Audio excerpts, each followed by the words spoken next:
Pemirsa Allah Perkasa Televisi Channel yang dikasihi Tuhan Yesus Kristus. Sembari menunggu donasi dari para pemirsa APTC untuk pengadaan peralatan podcast yang nantinya kami akan mengundang tokoh rohaniawan Kristen seperti para pendeta, baik yang masih aktif maupun yang sudah emeritus, serta tokoh Kristiani terkemuka lainnya sebagai narasumber, kami akan menayangkan serial 100 tokoh di Alkitab atau 100 Profiles of the Bible. Adapun dana yang kami perlukan untuk pengadaan peralatan podcast adalah sekitar 45 juta rupiah di luar biaya pengganti transportasi para narasumber. Sebagai alternatif pendanaan, kami juga diminta mengisi konten bernuansa politik, ekonomi, sosial, dan pasar modal untuk 2045 TV Tangerang yang sudah memasuki tayangan ke-6. Jika berkenan, mohon dukungan Anda untuk 2045 TV Tangerang dengan melakukan subscribe, like, dan tekan tombol bel agar kepada Anda diberi notifikasi untuk konten berikutnya. Pengantar dari host untuk tokoh Hana. Hana menderita batin selama bertahun-tahun akibat hinaan dan cemoohan dari istri kedua suaminya, Elkanah, atau madunya, Penina. Hanya karena Hana mandul, Tuhan menutup kandungannya. Ia sedih dan mengadukan nasibnya kepada Tuhan saat mereka pergi setahun sekali mempersembahkan korban ke kota Silo. Ia berdoa dengan khusyuk, sunyi, dan bibir komat kamit, serta bernazar. Tuhan semesta alam, jika sungguh-sungguh engkau memperhatikan sengsara hambamu ini dan mengingat kepadaku dan tidak melupakan hambamu ini, tetapi memberikan kepada hambamu ini seorang anak laki-laki, maka aku akan memberikan dia kepada Tuhan untuk seumur hidupnya, dan pisau cukur tidak akan menyentuh kepalanya. Kitab 1 Samuel 1 ayat 11. Eli, ayah dari Hofni dan Pinehas, kedua imam yang melayani di sana, melihat Hana dengan sikap dan gerak-gerik yang sama setiap tahunnya, mengira perempuan itu sedang mabuk. Mungkin menyangka ia gila.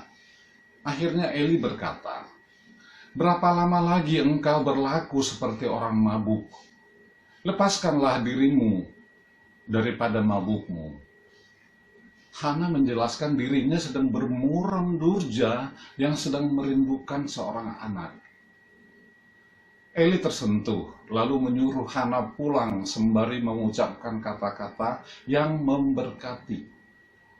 Hana tidak lagi bersedih, ia menemukan kembali semangat hidupnya. Tuhan menjawab doanya dan memberinya seorang anak lelaki, dan Hana menepati nazarnya dengan menyerahkan anak satu-satunya kepada Eli untuk dibina. Kerinduan Hana tergenapi. Ia sekarang berjalan dengan kepala tegak.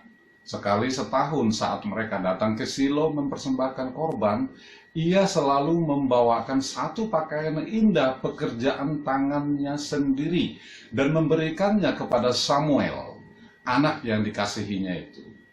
Kelak Samuel akan menjadi salah seorang nabi besar di Israel. Mari kita lanjutkan dengan kutipan yang saya ambil dari buku The Student Bible yang sudah selesai saya terjemahkan ke dalam bahasa Indonesia. Hari ini kita memasuki tayangan ke-19 dari 100 tokoh di Alkitab dengan tokoh Hana. Hana, kerinduan terdalam. Perempuan lain mungkin akan iri pada Hana.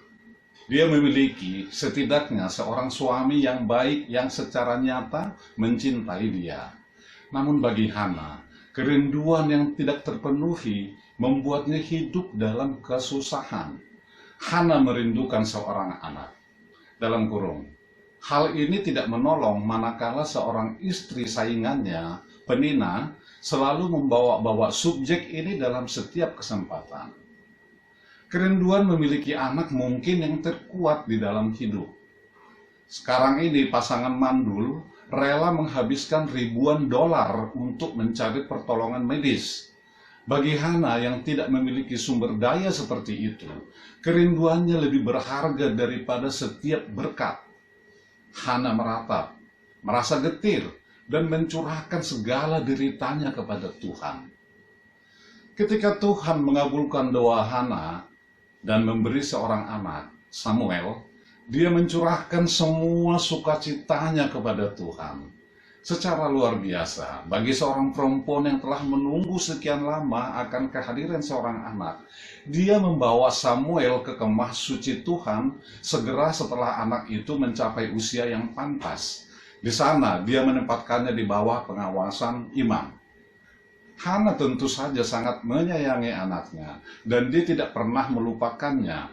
Setiap tahun dia membuatkan sebuah pakaian untuknya, yang merupakan biaya yang besar di usia ketika pakaian dan bahkan benang pun harus dibuat dengan tangan. Tetapi dia tidak berpegang erat lagi pada berkatnya ketimbang dia telah dilekatkan pada kesedihannya. Dia menyerahkan kedua-duanya kepada Tuhan. Life question. Apakah ada beberapa kerinduan yang tidak terpenuhi sehingga membawa Anda ke dalam kesedihan? Bagaimana Anda membawanya kepada Tuhan? Tuliskan jawaban Anda pada kolom komentar untuk kita diskusikan. Salam. Sampai jumpa di episode ke-20 dengan tokoh Eli.